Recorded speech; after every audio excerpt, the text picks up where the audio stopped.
presents Intellivision, Intelligent Television by Mattel. More sophisticated than any video game that has come before, providing hours of entertainment for the entire family. Intellivision, with one of the clearest game displays available today.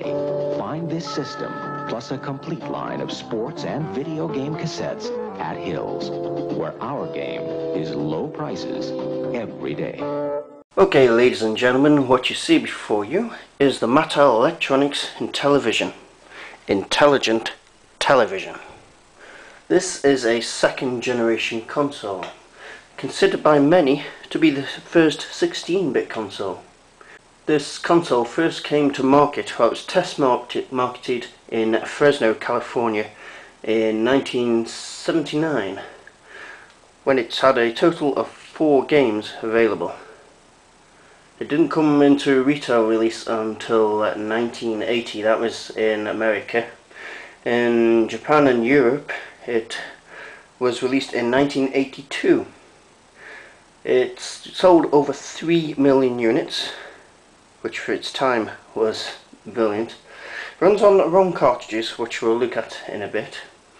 This actually was also the first console to have online gaming. Well, it's sort of online gaming.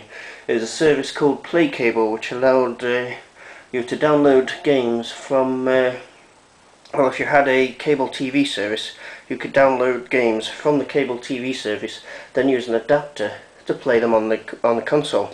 Well, one of the problems that this console suffers is it didn't have any storage, so as soon as you switch the console off, the game was gone. In 1983, this mutated into the Intellivision 2, which I don't have. This console nearly became the victim of the 1984 video crash, but it survived it. Unlike the Ataris, it made it through, and it actually was still going in 1991. The best-selling game for this console was Astro Smash, which we'll probably have a look at later. Right, let's have a look at the hardware itself. Well, as you can see, it's quite a large machine. It's quite heavy, a lot heavier than the Atari 2600. On the top here, you've got the on and off buttons and a reset button. These slide like this, that presses down like this. It's got this very attractive golden colour metal top to it, and on the top here we have the 2 controllers. We'll look at them last because I have to get them out. On the side here we have the cartridge slot where the ROMs go.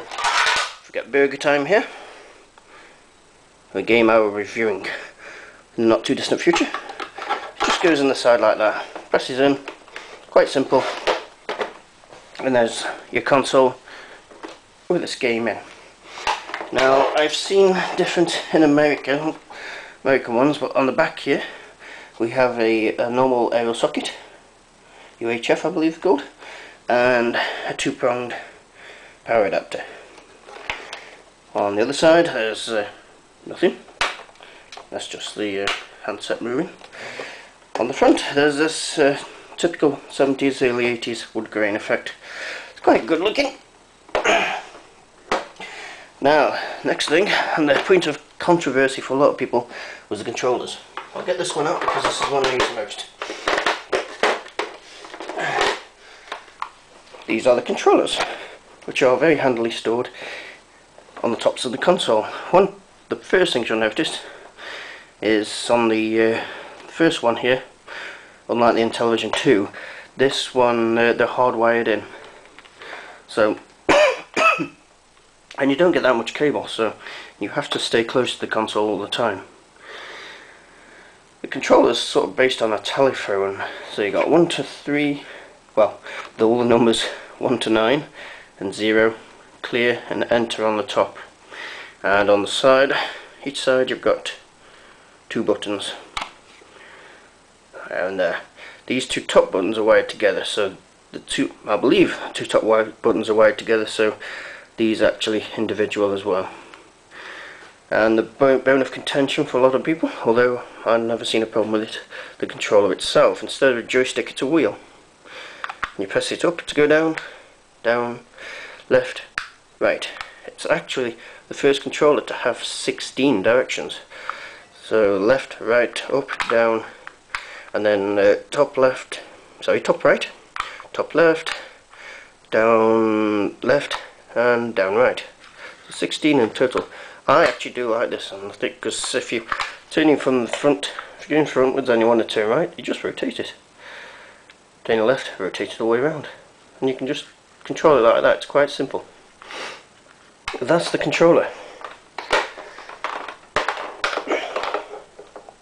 The cartridges themselves, yes, they're quite small, pretty similar to an Atari 2600. This is Burger Time again.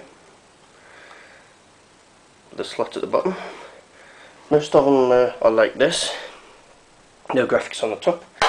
You do get some from other manufacturers, like Thrower here, which have the top labels. And you oh, excuse my coughing. Some others which are completely boring, like this Pac-Man one here. They haven't even bothered making any effort on the front label on this one, it seems. One thing I haven't mentioned, apart from Qbit there, it's quite a good one, I like the graphics on that. One thing I haven't mentioned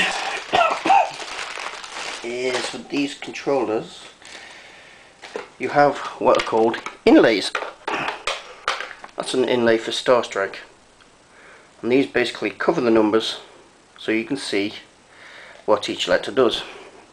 For some people they seem to find this a problem remembering what the buttons do, and they have to use the inlays. They slide in like that, covering the buttons.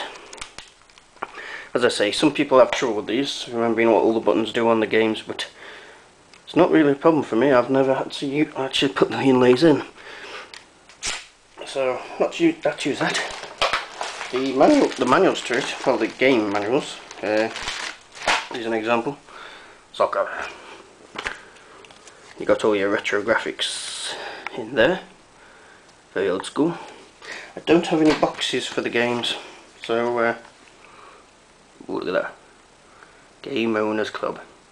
But I don't have any boxes for the games, so I can't show you them. This is the Stampede manual.